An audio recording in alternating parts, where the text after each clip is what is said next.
Hello, my name is Andres Vanax, and I'm here to talk about how to use astronomy to determine Christian dates with certainty. Um, we're starting with the list of Roman consuls. The reason for that is because Jesus Christ was baptized on the 15th of Tiberius. To determine the 15th of Tiberius, we need to determine if the list of Roman consuls is correct. And as we showed in our prior episodes, it is not. Um, it's off by 1 year. We determined that the very famous murder of Julius Caesar, and the reason we know this is because it was so famous that it was important enough to be recorded, and we're lucky for that. So we had to start way back on the murder of Julius Caesar. He was the dictator that came before Emperor Augustus Caesar, and then came Tiberius Caesar. So on his murder, we realized that he was murdered during the lunar eclipse of 43 BC instead of 44 BC. That two beings were observed when his fire was lit on 43 BC instead of 44 BC. The star of Julius was observed in 43 BC instead of 44 BC. And this star is very famous. It was so impressive at the time that they thought it represented Julius Caesar ascending into heaven. For that reason, he was declared a god by the Senate. Amazing. And no time before that, in the entire history of Rome, has somebody been declared a god, not even Romulus. He was taken up into heaven by Quirinus, who was a god, but he himself was not a god. Very important. So, the star of Julius was observed a second time, right before they decided to deify him. I mean, they probably got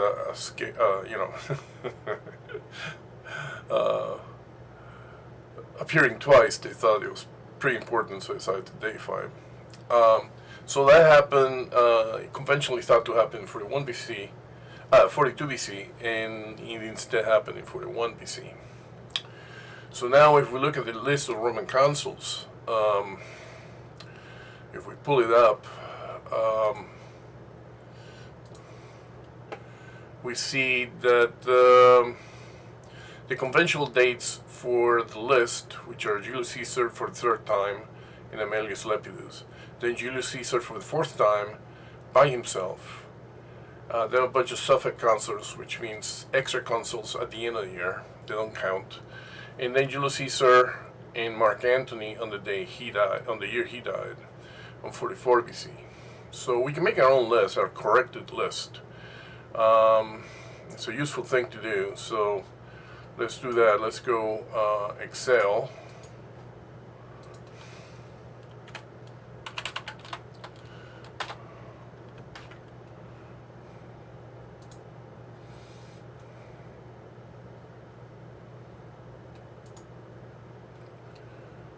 And let's start with year minus 50, for example. Now I'm calling this an AD year, even though it's an astronomical year, it has a negative number. And here's the BC years, which will be equal to the negative of the astronomical year plus 1. And then every year after that, we add a 1 here. We'll repeat the formula. And then we carry that over a long time. So now we have a list of the real actual years. I'm going to put here the consul list years, the erroneous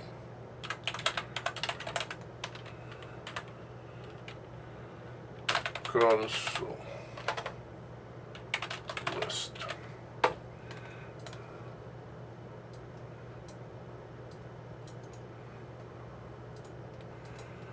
And here I'm going to put the first consul, 1, and consul 2.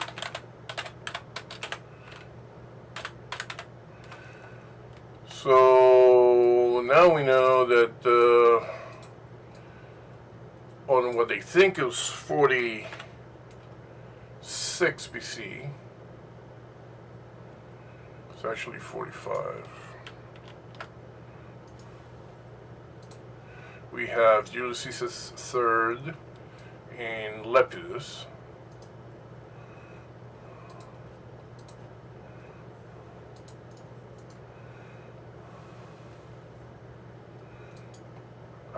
Wrong.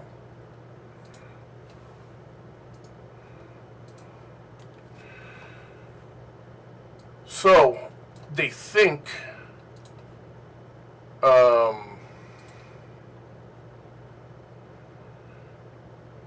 the circumconsulship of Julius Caesar happened in 46 BC.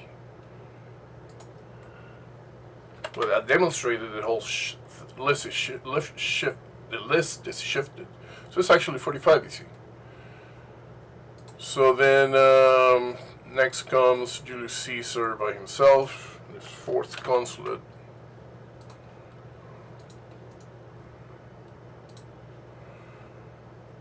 Then comes, these are suffect or extra consuls. They don't count towards the definition of a year. And then comes the fifth consulate of Julius Caesar. This is when he died. This is in January 1st, he was elected the consul. And then he died in March, around the Ides of March. And Cornelius Dolabella was his substitute. Marcus Antonius continued for an entire year, so that's why this is blank. So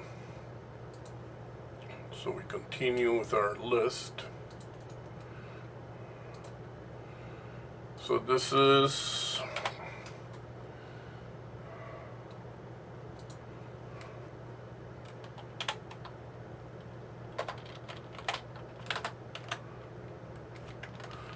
so they're shifted by 1.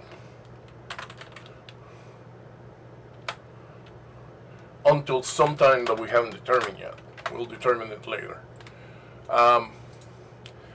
Then on year, what they think was 42, and it's actually 41, that was,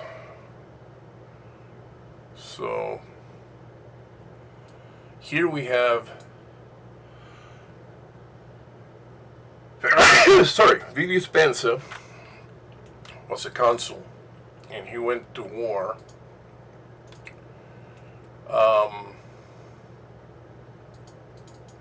He died that year.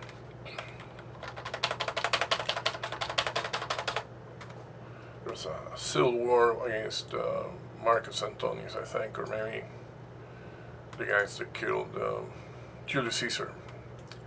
It doesn't matter. At the beginning of the year, these two gentlemen were, what happened? Consuls.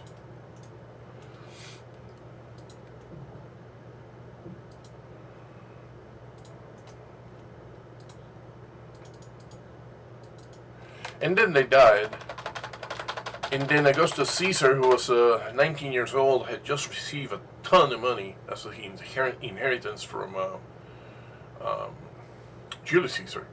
He hired a bunch of mercenaries and ex-Roman legions. He had 8 Roman legions. He marched into Rome, and he demanded that he be set a consul.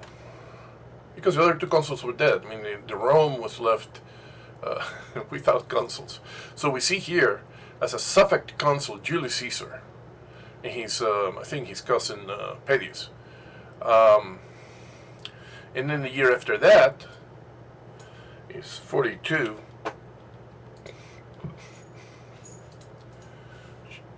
Augustus Caesar had become so powerful at that point that he was able to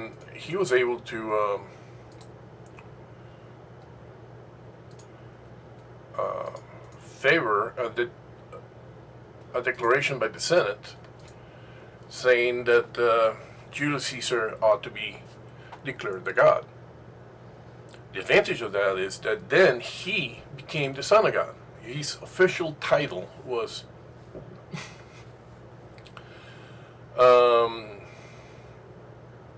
Felix Augustus, he was Octavian Felix Divus Julius. Octavius, the son of God, of the god Julius. And that affects Christianity because anybody claiming to be the son of God was basically impersonating the Roman emperor, and he would be arrested and killed. And then, the list continues on and on. It'd be good to have your own copy of the list, because they're all sequential, and it matters how many consuls are between one event and another. So now we have our own list. So now it's easy to see. This is important because now we're going to talk about the first day of the Julian calendar. The first day of Julian calendar, or the Julian calendar, was set up by Julius Caesar because he was completely messed up. It is described in a book by Censorinus called the Natal Day. Censorinus was a Roman, which is also called the Die Natale. He was a Roman, and let me check Censorinus.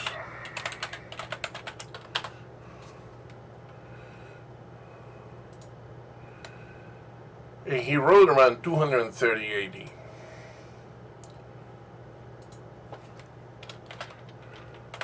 So he wasn't that far from the events we were describing. He was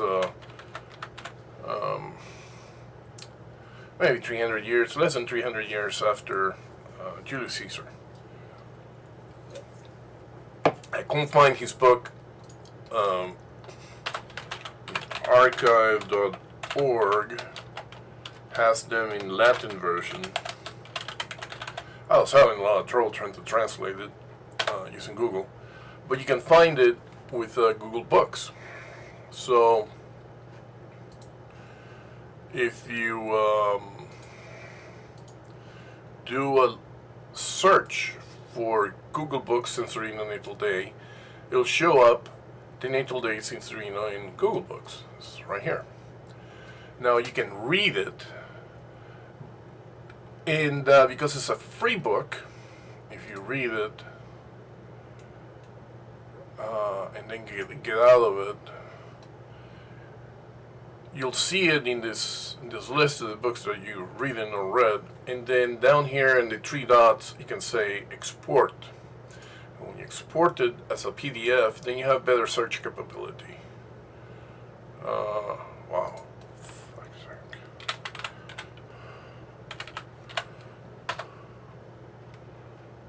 And there it is. So you can go ahead and so now you have the book, the Die Natale, or the Natal Day, in English, in your own hard drive. From what Censorinus tells us, the Julian calendar was enacted on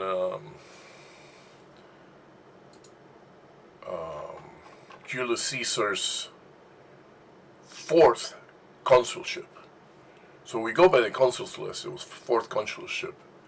That would be on 44 BC instead of the commonly thought 45 BC, which is an error. And now that we know the year, we can talk about the first day of the calendar. When I was younger, I bought into the notion that December 25th was not the real date in which Jesus Christ was born. And that's because the shepherds were on the field when he was born. And I thought, well, if the shepherds were on the field, it must be in spring or summer. So then I thought, or I read about people claiming that the December 25th was an actual Roman festivity, which was the end of the Saturnalia, which corresponded to the traditional winter solstice for the Romans. And then backing out nine months, you end up with March 25th, which they considered, early Christians considered the conception of Jesus Christ on March 25th. But that also turned out to be a traditional date called for the spring equinox for the Romans, and they celebrated it in a festivity called Brumalia. So it seemed like Christians had taken over Roman festivities. But then I realized, once I got Stellarium and started looking at the dates, that the Roman winter solstice, on the date the Roman calendar was enacted, was not 25th, it was on the 23rd. And the spring equinox was on March 23rd. Now, Julius Caesar had complete control. He could set up the days any day, on any date he wanted. Why did he pick such a date for the start of his calendar that would make the traditional dates of the equinoxes and the solstices off by 2 days? That was that was a big mystery. We can verify the winter solstice. First of all, Julius Caesar was assassinated on March 23rd. That turned out to be the equinox, spring equinox. We can check the equinoxes pretty easily using Stellarium. By finding, for example, the March equinox is here, is marked by this little sign, is at 270 degrees on the 270 degrees on the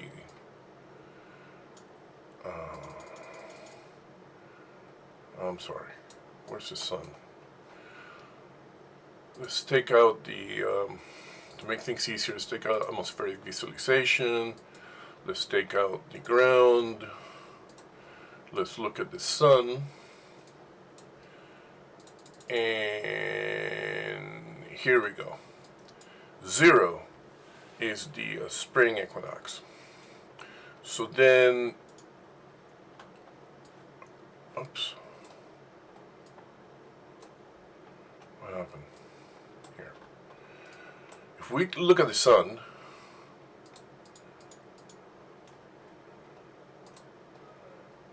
and we zoom in on the sun, we see that after 7 in the morning or 8 in the morning, the sun crosses the 0 degree of the ecliptic. And we can look up here in the numbers on the ecliptic longitude, latitude. So we can find out exactly when the equinox happened.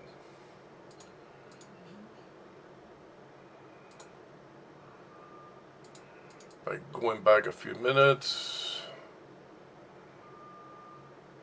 you can see it here in the longitude. 32 seconds, 10 seconds. There we go. This is the exact moment in which the vernal equinox happened on 323 at 6:59, and then it basically lasts the whole day. The day is the next tick mark over here. So we know that Julius Caesar defined his calendar such that March 23rd was the vernal equinox. Why? If we read Censorinus, it tells us that where's Censorinus? Let's open up Censorinus.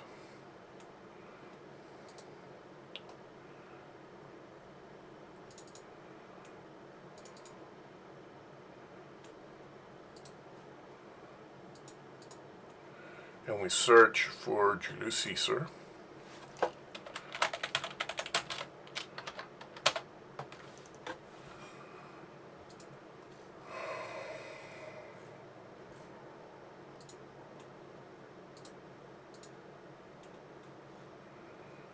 Here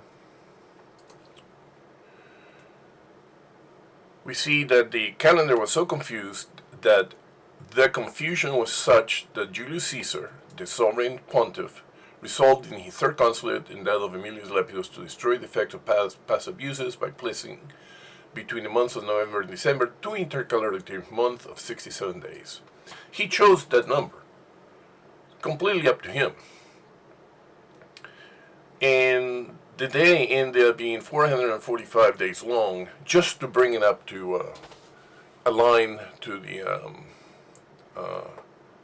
the stars.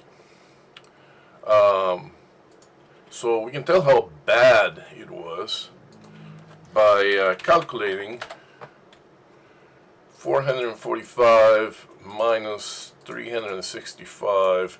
It was 80 days off, almost 3 months off. So when the calendar said, oh, it's winter, it was actually spring. They were all messed up. And he went ahead and added a bunch of days. He added 134 days. And he could have added 136 6 days and make it match the calendar. But he didn't. And the mystery is resolved, and we figure out why he did that by looking at what happened on that day. On January 1st of, let's double check, implemented a calendar on minus 43, which is 44 BC. So minus 43 on January 1st, did anything interesting happen? So if we look at the start of the day, oops, 5 in the morning, we see that early in the morning, 5:45 in the morning, there was a almost perfect conjunction between Saturn and Venus. We can see it better by restoring the ground, restoring the atmospheric visualization. So that morning, before dawn, Venus, which was the patron deity of Julius Caesar, he even put her in coins before he died, had a conjunction with Saturn. And look at that, it's beautiful. And the sunrise happened a while later. There's the sunrise. I mean, seen from afar, it looks like a single dot, and then it disappeared as the sun starts coming up. So now we have the reason. Now we know, and it's also proof that that's the year in which the calendar got enacted, implemented. This proves the calendar got implemented on 44 BC instead of 45 BC. And it shows why it was enacted on that day, because there was a conjunction which he probably thought it was a good omen. Ended up being a really bad omen because he died the year after. But that's the reason. So if we go back to our list, you'll see here that I filled out all of the pairs, consul pairs, all the way down to the beginning of the reign of Caligula that came after Tiberius. So, and you'll notice that the assassination, and these are the erroneous years listed in the consul's list. They're off by one. We know they're off by one because the assassination of Julius Caesar has been matched to astronomical events for the year 43 BC, not 44 BC. We just determined that the first day of the Julian calendar was in 44 BC, not 45 BC, and we confirmed that with the conjunction of Saturn and Venus. And then we also know that Julius Caesar was deified on 41 BC instead of 42 BC, in January 1st, because that happened after the second sighting of the evening star of Julius. So in all these years, we only have 3 pairs that have been matched. And that's because eclipses didn't get recorded all that often, only when something important happened. But we can keep looking. We do that by looking at the work of Cassius Dio. As I explained in the prior episode, I'll show you how to find the books, I'll show you how to download them. If I look at my downloads, I have all 9 volumes, and we can, in volume 4 ended with the death of Julius Caesar, so we can start on volume 5 and search for eclipse. And we see that there are no eclipses mentioned. This goes all the way down to year 31 BC, so nothing is mentioned there. But if we go to the next volume, volume 6, and similarly we do a search for eclipse, there's a single mention of an eclipse of the sun. And that happened, and Cassius Dio tells us, at this time in the consulship of Cornelius and Valerius Messala, which is approximately 185. There was also a partial eclipse of the sun, and famine set in. The senators witnessed the Circassian games separately, and the knights also separately from the remainder of the populace, as it is the case today. And it's really interesting. We can use that to try to verify the shift in the list. Let's see if we can find it. So that was on the consulship of Messala and somebody else around 85. When was it? Cornelius and Valerius Messala.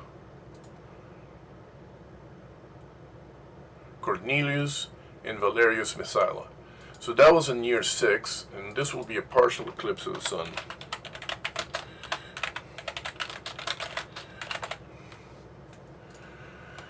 And we can find it by, as I showed you in prior episodes, prior videos, by using the EMAP-Win utility.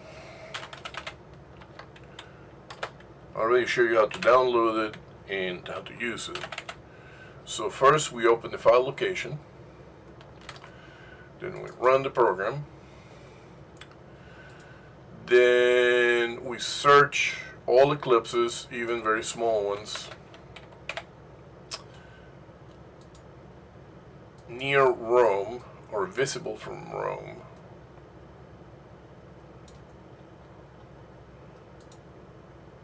Not Carthage, Rome.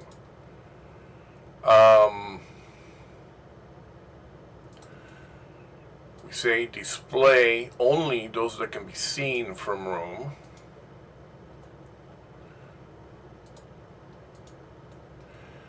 Then on the little list icon, we go ahead and list the year, let's say 380 to plus 5 years. And unfortunately, we see that as an eclipse every year.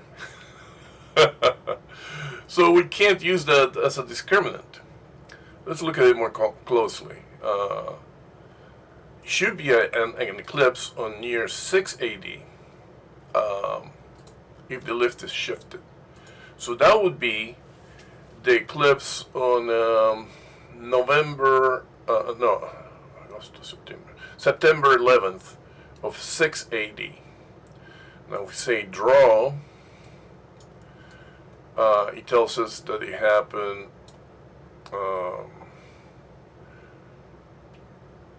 sometime early in the morning.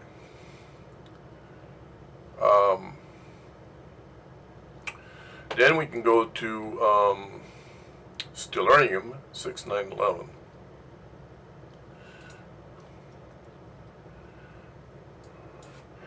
We said the year. We're still in Rome. Yeah, 6, 9, 11.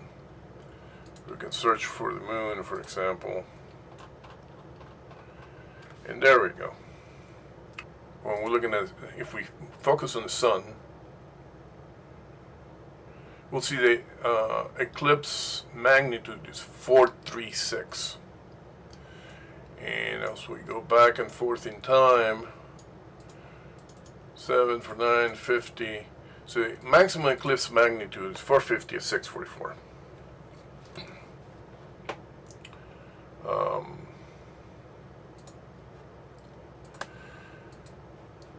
The Cassius Dio tells us that it occurred that the senators were witnessing the Circassian games. And if we do a search for Circassian games,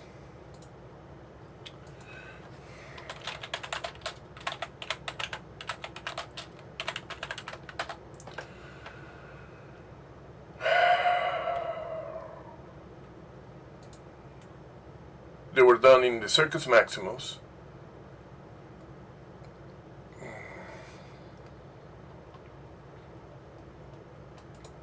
Ludi means games.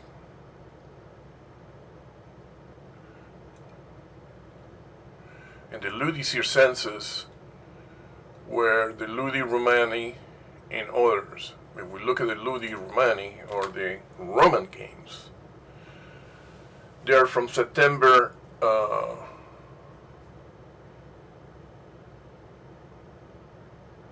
12th to September 14th in the 1st century BC. But here it tells us they went from September 4th to September 19th. Yeah, this is in honor of the deified Julius Caesar. So after Julius Caesar died, they went from the 4th of September to the 19th of September. So the reason people remember this eclipse is because it happened during the games. People are walking to the games, or actually already seated on the stand, and they look up and they see the eclipse. However, this is not proof, because it could have happened the year before. So it's corroboration that it could have happened on the 6th, but maybe on the 5th as well, because there's another eclipse on the 5th.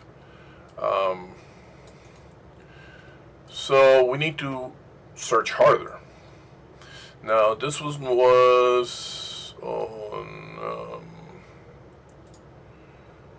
the prior one was 922. So we see if we can find it. Year 5, 9, 22. Look for the moon. And we see when it's going further away.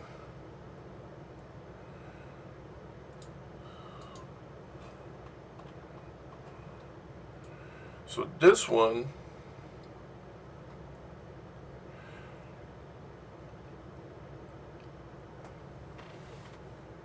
I am wrong.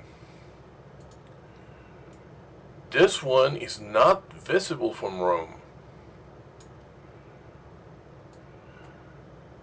The eclipse happened below the horizon. Let me see. Is that true? Yes. The eclipse happened below the horizon. That means that this is conclusive proof that the eclipse happened. The eclipse of Valerius and Messalia Valesius happened on the 6th, not the 5th AD. So now we know the list is shifted up to the point. Let's see if we find more information. We finished searching the book, the volume 6. So now we go and open volume 7.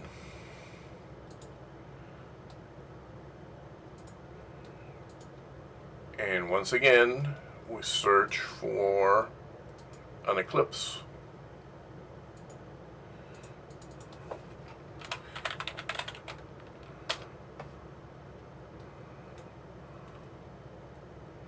And there are several mentioned. Let's look at that.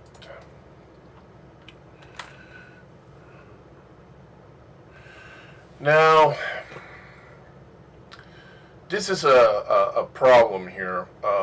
When it's AD 14, that's a conventional date for when Augustus died, and they were saying, oh, there were several omens that foretold that he was going to die, and one of them, there was a total eclipse of the sun.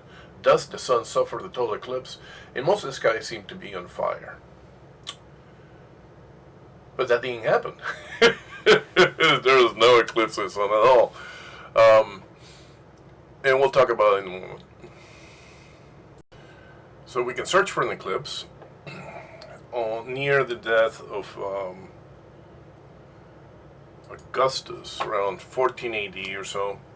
So let's say we start on 13 or 12, and let's go 5 years. And there's nothing. There's one on AD 17. Nothing in 14 or 15 or any target dates. So what are they talking about? They said there was an omen before Augustus died. And let's see, this letter's so too big. The sun suffered a total eclipse. And that was when a meeting of the Senate was appointed on account of the emperor's illness. So the eclipse, or whatever that was, a total eclipse, happened before he got ill. So what are they talking? And this is not the only place where it appears. It appears in numerous, I think Eusebius talks about it, even Jerome talks about it, that there was the sun suffered, or the sun had an eclipse.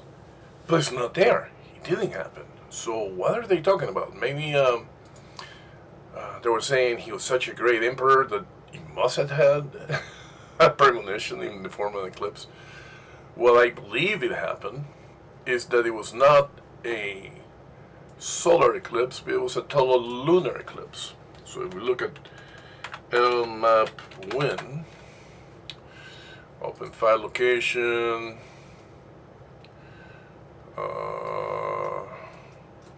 let's run it,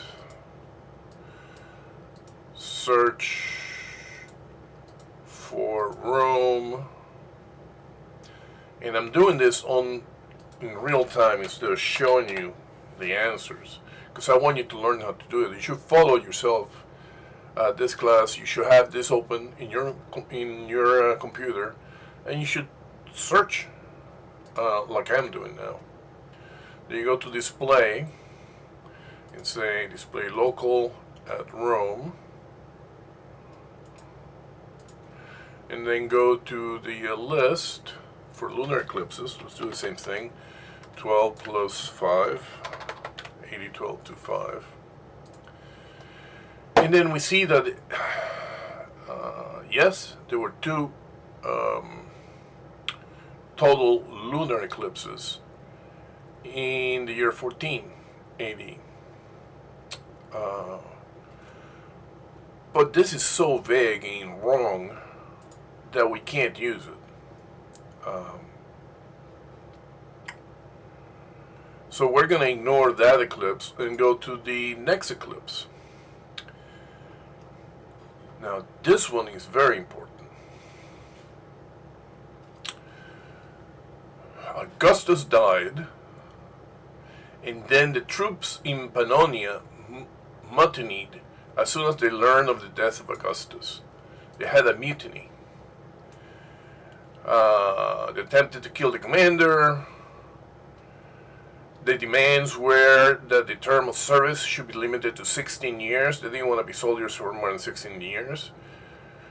They wanted to an increase in pay to a denarius per day, and blah, blah, blah. Later, when Drusus came against them with the Praetorians, they fell to rioting when no definite answer was given them, and wounded some of his followers, and placed a guard around about him in the night to prevent his escape. So now we come to the night. But when the moon suffered an eclipse at night, they took the omen to heart, and their spirit abated, so that they did no further harm to this detachment and dispatched envoys again to Tiberius. Then a great storm came up, and they all went back to their own quarters. So now we have a moon eclipse in what they think is the year shortly after Augustus died. So it was in the year 15. So you can see the list is shifted, and we can search for it. So we search for LMAP win.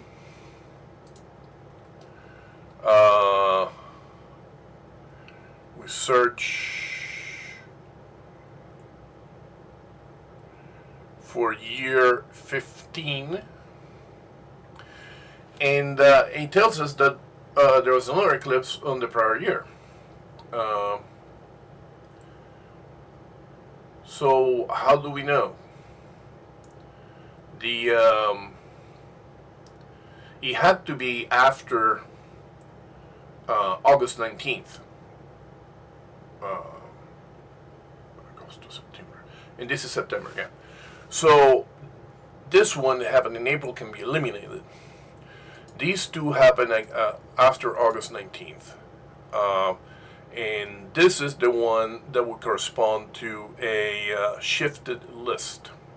So 916 of 15. So then we look in Stellarium,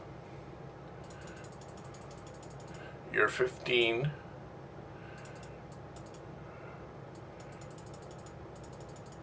(916) happens sometime after in the night.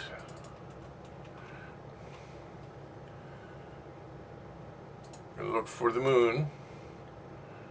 So we have the sunset, and the moon is just rising.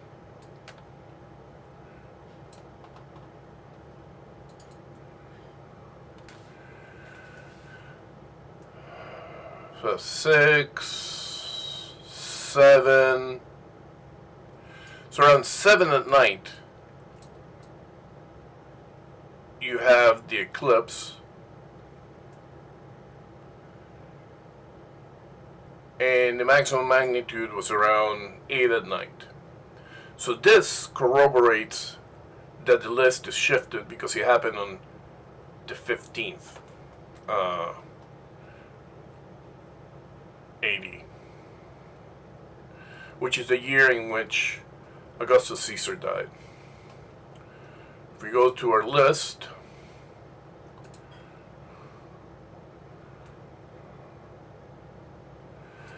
Augustus Caesar died on when Sextus Pompeius and Sextus Apuleius were the consuls, and we know that because Cassius Dio relates, how everybody's carrying the body of Augustus in a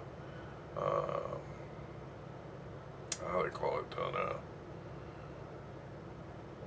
bier, I guess, and Sextus Apuleius, or one of the Sextuses, is walking next to it, and the wheel of a carriage goes over his foot.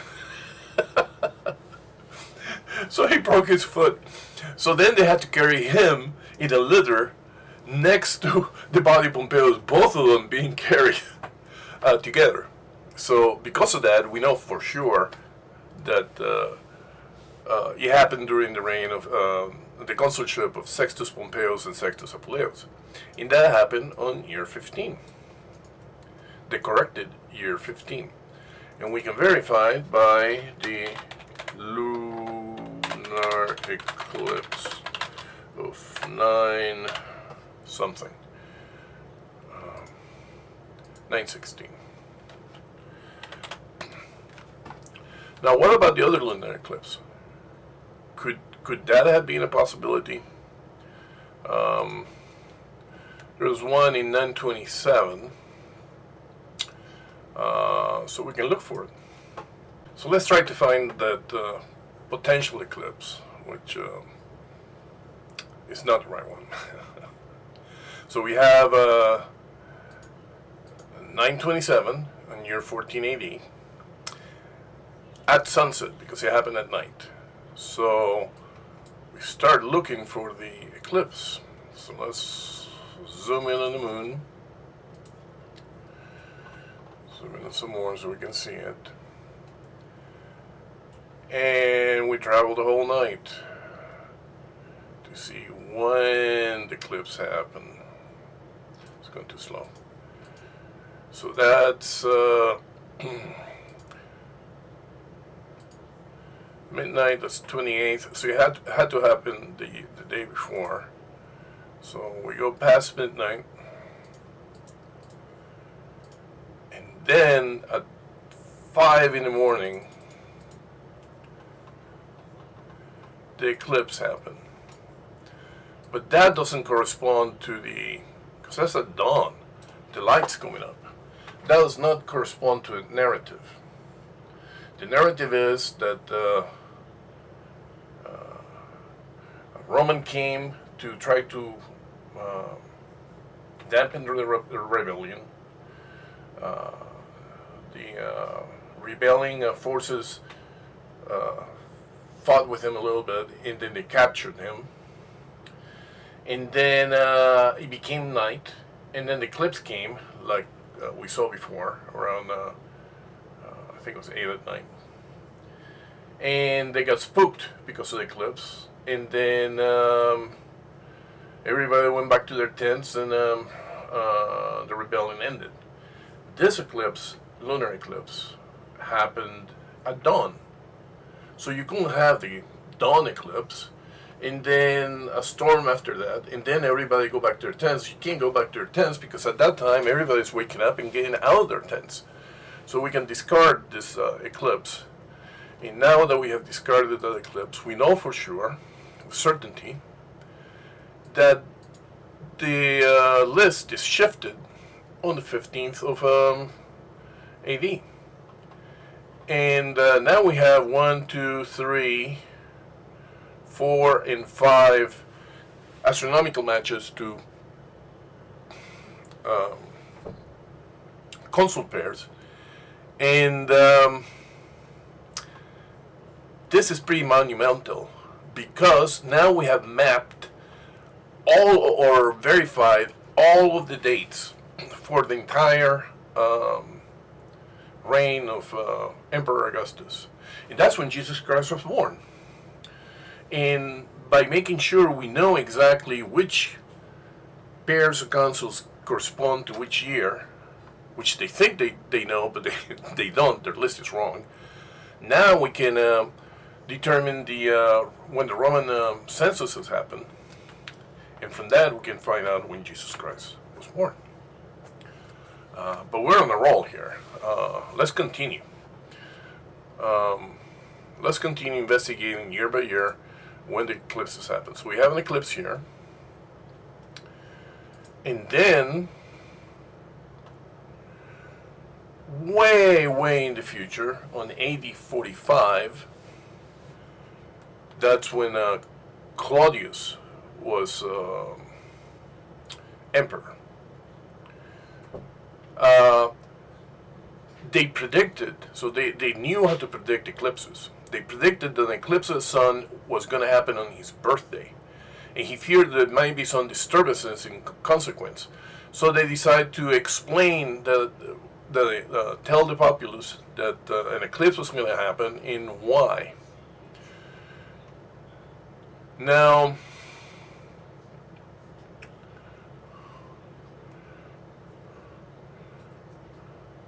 and then Cassius Dio goes ahead and explains why eclipses happen. So now we have this. Like I said, there are many gaps of time where nothing really interesting happens, and they're very sparse. So every little mention of eclipse is almost like a golden nugget that you have to find. 8045, on the birthday, there's going to be an eclipse on his birthday, and he is...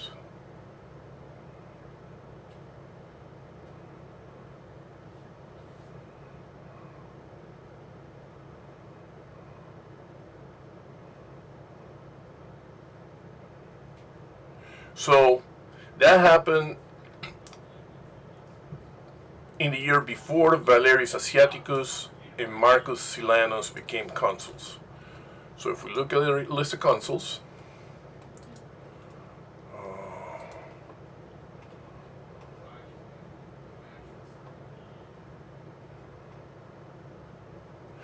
Valerius Asiaticus and Junius Silanus were in 46, and Vinicius and Taurus Corvinus were on 45. This is the year in which they say the eclipse happened, 45 AD. And then we look at Claudius.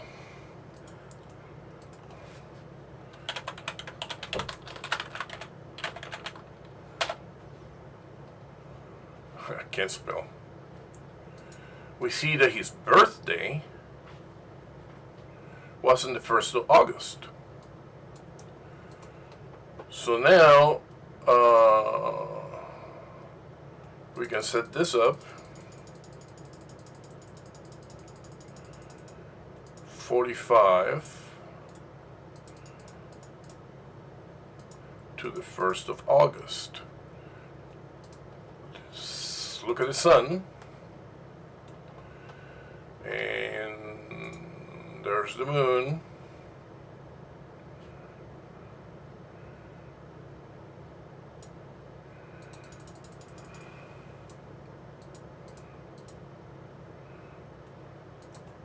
And yep, an eclipse happened on that day. So therefore, the date matches and the pair of Roman consuls match. So that means that the error in the list happened in between the 1st of Tiberius and this date. We don't know yet. I'll show you when it happened, but we don't know yet when it happened.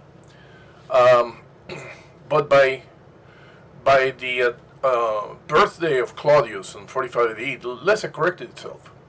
That means that the extra pair of consuls that were introduced erroneously in the list happened somewhere between the 1st of Tiberius and 45 AD in the reign of Claudius.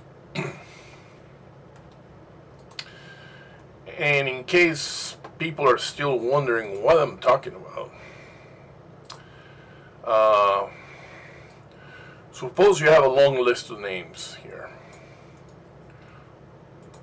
It's a whole list of names. And you know at the bottom that is correct. Now imagine that somebody takes this list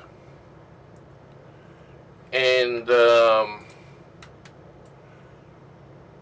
introduces a name, an extra pair of names,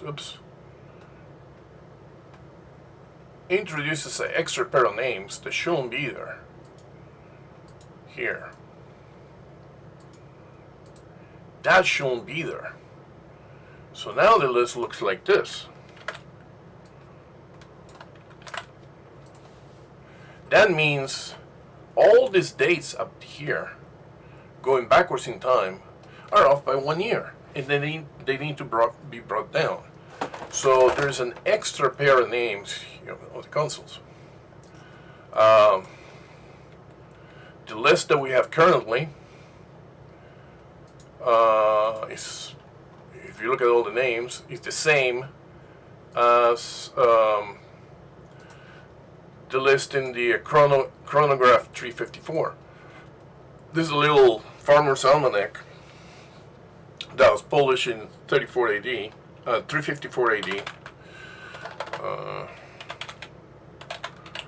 Graph 354. And Wikipedia talks about it, and it provides a link here, Tertullian. And how do we know that was published in 354? It might have been published some other date. We know because on the year 354, they list Constantiu for the 7th time and Constantiu, a different Constantiu, for the 3rd time. If we look at a list of Roman consuls,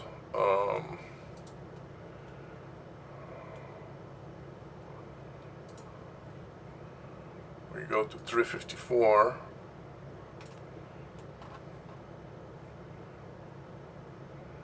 Constantius for the 7th and Constantius for the 3rd. Is that what we got? Yeah, Constantius 7 and Constantius 3rd. So it matches our current list. And we know it's the right year because it starts on a Saturday. January 1st of that year was on a Saturday. We verified here.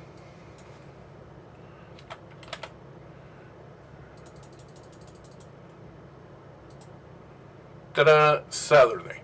Not only that, if we look at the moon, and the guys that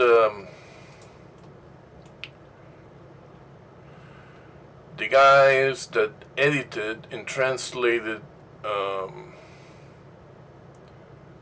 this, they didn't really understand what they meant. This means the lunar day on January 1st.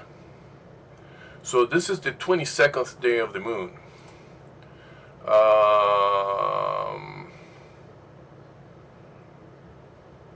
I can't see down here. Let me fix that.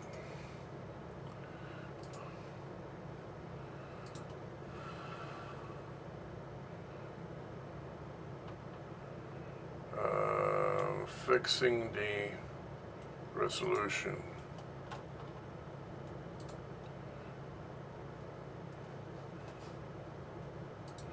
Yeah. So if we click on the moon, it'll show us that the moon age was 20.6 days old. And the list tells us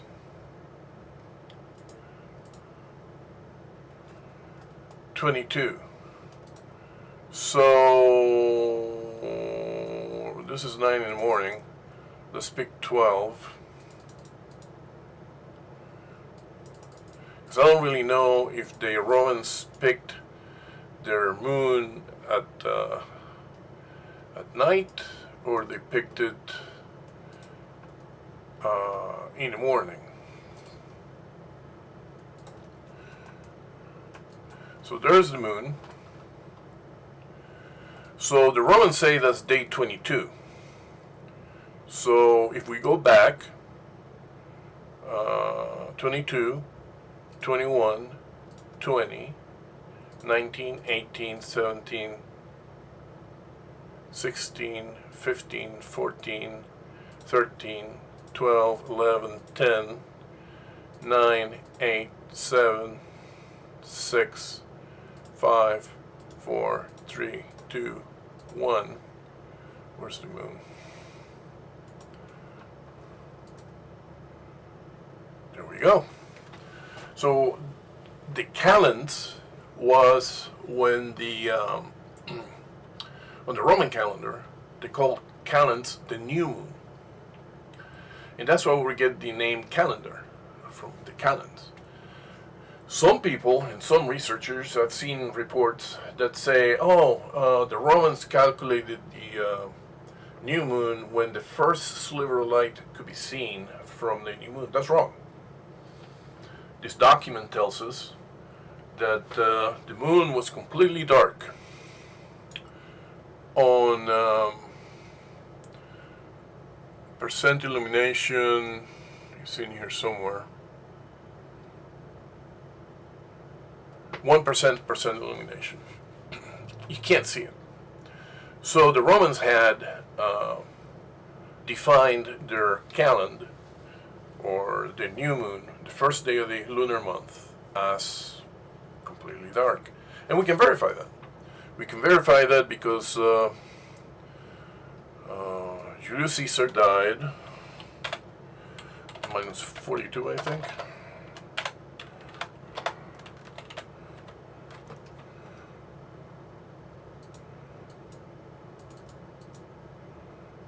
On March 23rd, and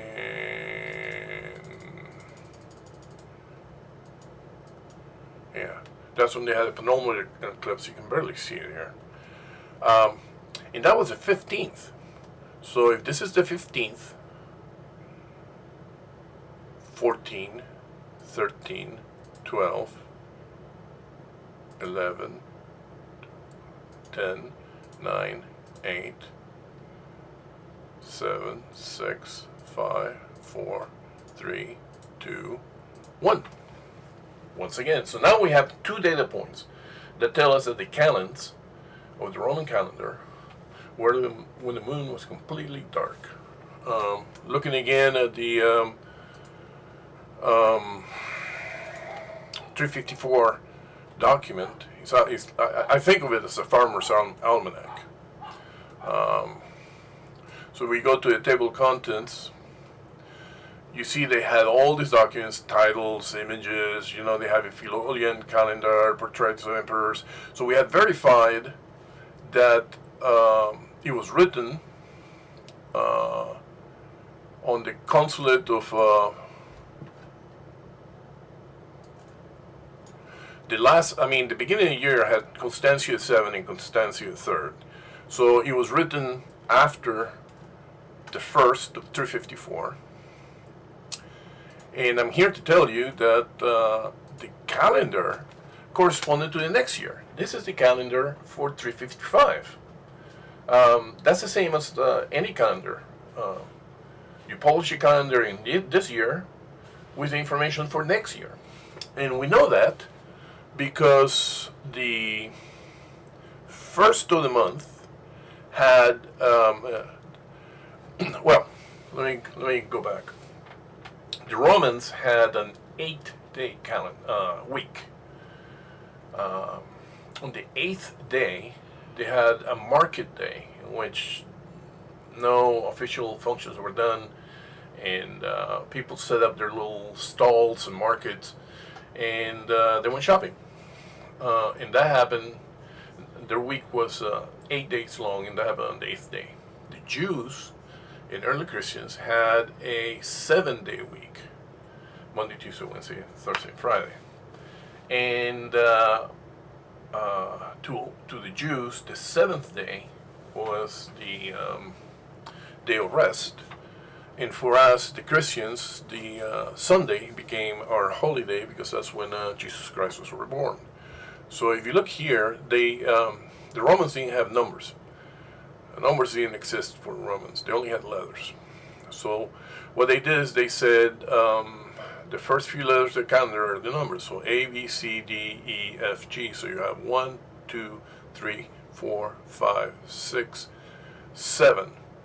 So this column corresponds to the Christian and Jewish days, starting with Sunday. And this column corresponds to the Roman days of the week.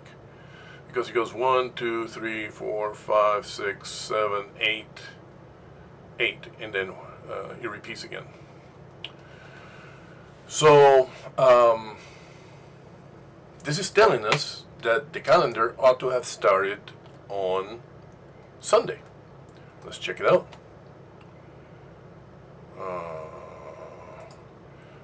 354.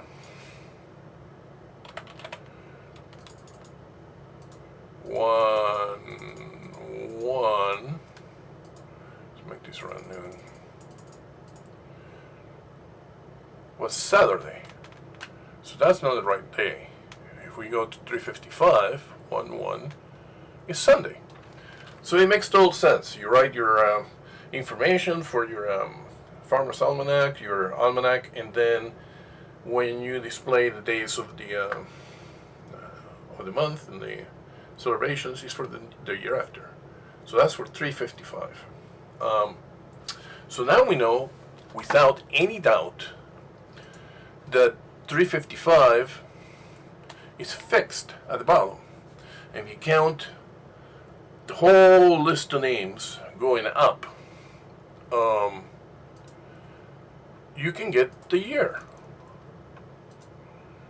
So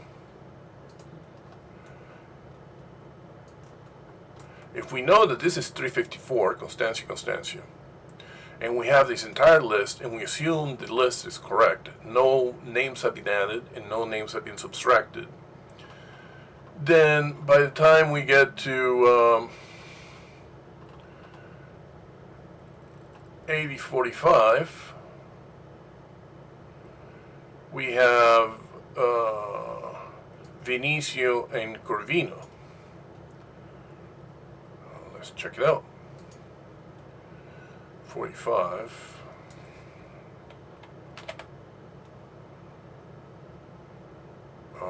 Oops, where am I going to check it out? Sorry.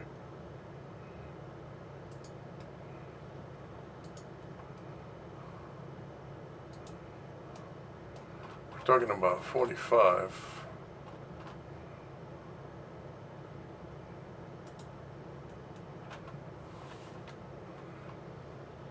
When he had his birthday. Yeah, Vinicius and Corvinus. So we know that's correct. And we know it's also correct because it matches the eclipse.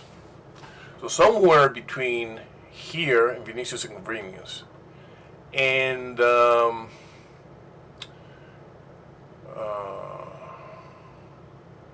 when Augustus died, which was on the 15th, in here, somewhere in here, there's an extra pair of names. And we'll figure it out. But before we do that, we'll do a little sidebar to talk about the Roman census and the way the Romans, the way the Romans defined their sets of numbers. And the error they made is really funny. The error they made, I mean, it's really embarrassing. Calculating the leap year. And that will give us the key information we need to calculate the Roman census. Once we calculate when the Roman census happened, you'll know when Jesus Christ was born. Please like and subscribe my channel. The best way to help me is by subscribing, and thanks for watching.